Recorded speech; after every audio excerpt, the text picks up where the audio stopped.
आज 1 अक्टूबर 2020, कार्यपत्रक नंबर 4, विषय हिंदी, हमारी पाठ्य पुस्तक वसंत का अध्याय लाख की चूड़ियाँ, जिसके लेखक हैं कामतानाथ जी। और पिछले अध्याय में, पिछली वर्कशीट में हमने पढ़ा था कि लेखक को अपने मामा के गांव जाने का बहुत चाव था, क्योंकि वहाँ पर एक मनिहार रहा करता था बदलू, जो उसे रंग बिरंगी लाख की चूड़ियाँ बना कर दिया करता था। तो लेखक उसके पास जाता था और उसके पास जाके उससे ढेर सारी बातें किया करता था। अब आगे पढ़ते हैं बच्चों। जब बहुत दिनों के बाद लेखक गांव आया, तब बदलू और लेखक के बीच जो बातचीत हुई उसी को हम इस कार्यपत्रक में पढ़ेंगे और नीचे दिए गए प्रश्नों के उत्तर लिखने का प्रयास करेंगे। लेखक बहुत दिनों के बाद जो है अपने मामा के गांव जाता है। पहले बचपन में जाया करता था, लेकिन अब कई सालों के बाद जा रहा है। नमस्ते बदलू काका, मैंने कहा। नमस्ते भैया, उसने मेरी नमस्ते का उत्तर दिया और उठकर खाट पर बैठ गया।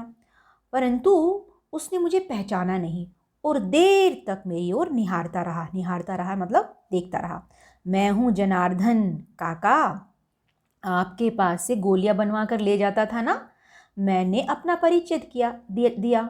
बदलू फिर चुप रहा, मानो वह अपने स्मृति पटल पर अतीत के चित्र उतार रहा हो, यानी कि अपनी पुरानी यादों में झांक कर देख रहा हो।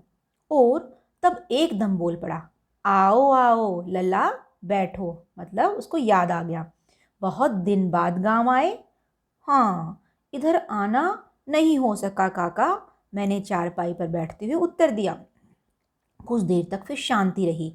मैंने इधर उधर दृष्टि दौड़ाई, ना तो मुझे उसकी मचिया ही नजर आई, न भट्टी। आजकल काम नहीं करते काका, मैंने पूछा।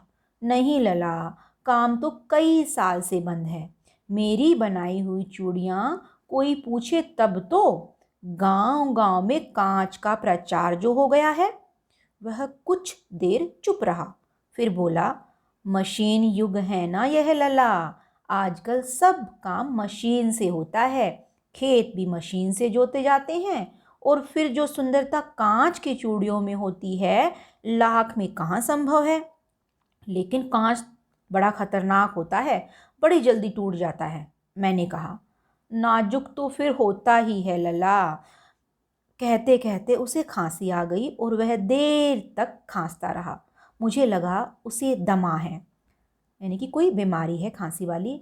अवस्था के साथ साथ उसका शरीर ढल चुका था। उसके हाथों पर और माथे पर नसें उभर आई थी। जाने कैसे उसने मेरी शंका भांप ली, यानी कि जो मैं सोच रहा था, जो शक मुझे हो रहा था, वो उसने भांप लिया और बोला, दमा नहीं है मुझे, फसली खांसी है। यही महीने 2 महीने से आ रही है, 10-15 दिन में ठीक हो जाएगी। मैं चुप रहा। मुझे लगा उसके अंदर कोई बहुत बड़ी व्यथा छिपी है। मैं देर तक सोचता रहा कि इस मशीन युग ने कितने हाथ काट दिए। कुछ देर फिर शांति रही, जो मुझे अच्छी नहीं लगी। आम की फसल अब कैसी है काका? कुछ देर पश्चात मैंने बात का विषय बदलते हुए पूछा। अच्छी है लला, बहुत अच्छी है, उसने लहक कर उत्तर दिया और अंदर अपनी बेटी को आवाज़ दी। अरे रज्जो, लला के लिए आम तो ले आ। फिर मेरी ओर मुखातिब, यानी कि मेरी तरफ देखकर, मेरी तरफ मुखातिब होकर बोला, माफ़ करना लला, तुम्हें आम खिलाना तो भूल गया था। नहीं नहीं नहीं काका, आम तो इस साल बहुत खाए हैं। वाह वाह, बिना आम खिलाए कैसे जाने दूंगा तुमको। मैं चुप हो गया। मुझे वे दिन याद हो आए जब वह मेरे लिए मलाई बचा कर रखता था। गायें तो अच्छी हैं ना काका, मैंने पूछा। गायें कहाँ है लला, 2 साल हुए बेच दी, कहाँ से खिलाता। इतने में रज्जो, उसकी बेटी, अंदर से एक डलिया में ढेर सारे आम ले आई। यह तो बहुत हैं काका, इतने कहाँ खा पाऊंगा, मैंने कहा। वाह वाह, वह हंस पड़ा। शहरी ठहरे ना, मैं तुम्हारी उम्र का था तो इसके चौगुने चौगुने आम एक वक्त में खा जाता था, यानी कि जितने आम वो हैं उनके 4 गुना। आप लोगों की बात और है, मैंने उत्तर दिया। अच्छा, बेटी लला को 4-5 आम छाट कर दो, सिंदूरी वाले देना। देखो देखो लला कैसे हैं, इस साल यह पेड़ तैयार हुआ है। रज्जो ने 4-5 आम अंगुली में लेकर मेरी ओर बढ़ा दिए।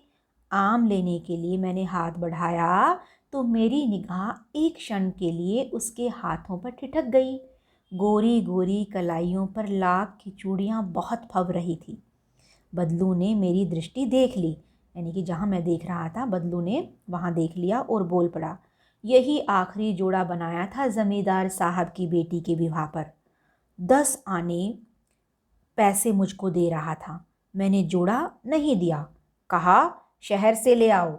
मैंने आम ले लिए और खाकर थोड़ी देर पश्चात चला आया। मुझे प्रसन्नता हुई। बदलू ने हार कर भी हार नहीं मानी।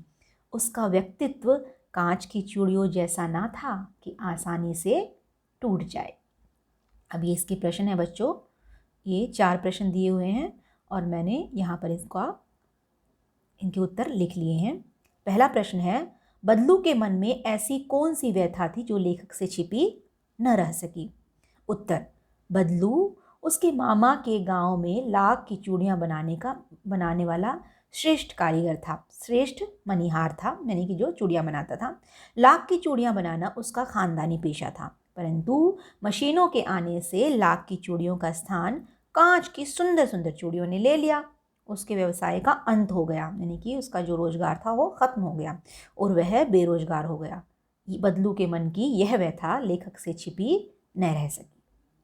अगला प्रश्न है कि प्रश्न नंबर 2, मशीनी युग आने से बदलू के जीवन में क्या क्या बदलाव आया। उत्तर, मशीनी युग आने से उसके हाथ की बनी लाख की चूड़ियों की जगह मशीन से बनी कांच की सुंदर सुंदर चूड़ियों ने ले ली। उसका रोजगार चौपट हो गया, जिसके कारण वह बीमार रहने लगा और उसका यह दुख उसके चेहरे से भी दिखाई देने लगा। प्रश्न नंबर 3, मशीनों के आने से हमारे जीवन में क्या बदलाव आए हैं। मशीनों के 2 लाभ और हानियों के बारे में लिखिए। तो मशीनों के आने से हम काम कम मेहनत लगाए कम समय में और ज़्यादा सफाई से कर पाते हैं, यानी कि मशीनों के आने से हमारा काम जल्दी हो जाता है, कम समय लगता है, मतलब कम मेहनत लगती है और ज़्यादा सफाई भी आती है। अब इसके लाभ और हानियाँ हैं, ये इसके लाभ और हानियाँ निम्नलिखित हैं। ये लाभ हैं 2 और 2 हानियाँ हैं। इसके अलावा और भी लिख सकते हो बच्चों आप।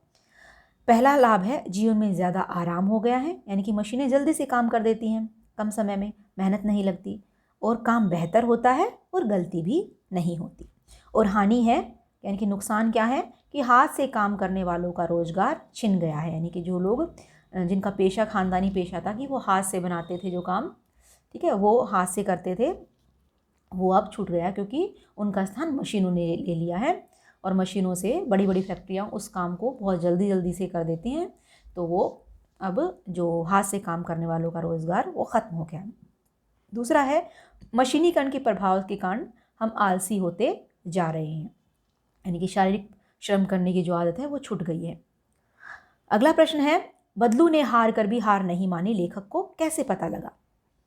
बदलू से चाहे कोई जीवन भर मुफ्त की चूड़ियाँ ले जाए, लेकिन विवाह के अवसर पर वह सारी कसर निकाल लेता था। विवाह के जोड़े के बदले उसे ढेर सारे वस्त्र, अनाज और रुपए चाहिए होते थे, लेकिन जब जमींदार साहब की बेटी के विवाह पर आखिरी जोड़ा बनाया तो उसने 10 आने में देने से मना कर दिया, क्योंकि जमींदार साहब 10 आने देना चाह रहे थे उस जोड़े के बदले, और कहा शहर से ले आओ, यानी कि उसने अपनी खुददारी नहीं छोड़ी। इससे पता लगता है कि बदलू ने हार कर भी हार नहीं मानी थी। अब बच्चों एक जो है मैं आपको बता देती हूँ कि ये जो था वस्त्र और अनाज, इनके बीच में हमें कोमा लगाना है, ठीक है, यहाँ कोमा लगा लीजिएगा। तो आशा करती हूँ आपको ये जो वर्कशीट थी नंबर 4 लाख की चूड़ियाँ, ये अच्छे ही समझ में आ गई होगी। अब आप इसका हल कर लीजिए, अगर समझ में ना आई हो तो आप एक बार फिर से इस वीडियो को देख सकते हैं। धन्यवाद।